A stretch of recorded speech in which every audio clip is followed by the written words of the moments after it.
धनुष, तुमने पैसे कहाँ छुपाए हैं? जल्दी से बता दो। धनुष, मुझे मालूम है कि तुम्हें स्कूल की फीस भरने के लिए पैसों की जरूरत है, पर क्या तुम चोरी किए हुए पैसों से अपने स्कूल की फीस भरोगे? मैंने पैसे नहीं चुराए। धनुष अपने मामा मामी के सामने सिर झुकाकर खड़ा था। उसके पापा के गुजर जाने के बाद से धनुष और उसकी माँ का ख्याल मामा मामी ने ही रखा है, लेकिन एक हाई स्कूल के बच्चे के लिए चोरी का आरोप बहुत बड़ा था। अपने बेटे को जलील होता देख तभी आरती वहां आ पहुंची। आप दोनों ने धनुष को अपनी आंखों के सामने बड़ा होते देखा है। ये बचपन से ही बहुत ईमानदार रहा है और मेरा धनुष तो कभी झूठ भी नहीं बोलता।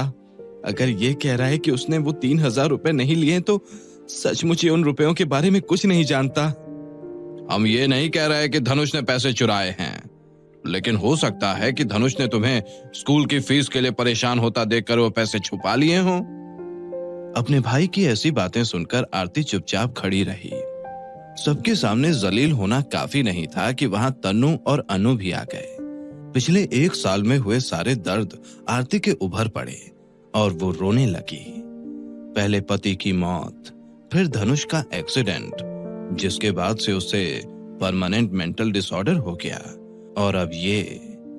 तभी आरती के आंसू देखकर धनुष को बेहद अलग सा महसूस हुआ और वो चिल्ला पड़ा। ये कौन सी जगह है? मैं यहाँ कैसे पहुंचा? मैं उस तूफान से बाहर निकलने में असफल रहा हूँ, तो मैं जिंदा कैसे बच गया? मेरी आत्मा को अब तक राख बनकर हवा में उड़ जाना चाहिए था। क्या ये इमॉर्टल वर्ल्ड नहीं है? आखिर किस इमॉर्टल वर्ल्ड और तूफान की बात कर रहा है धनुष? अचानक ऐसा क्या हुआ कि धनुष ऐसी बातें करने लगा? कहीं ये डिसऑर्डर की वजह से तो नहीं? क्या सच में धनुष ने पैसे चुराए थे, या फिर थी मामा मामी की ये कोई चाल?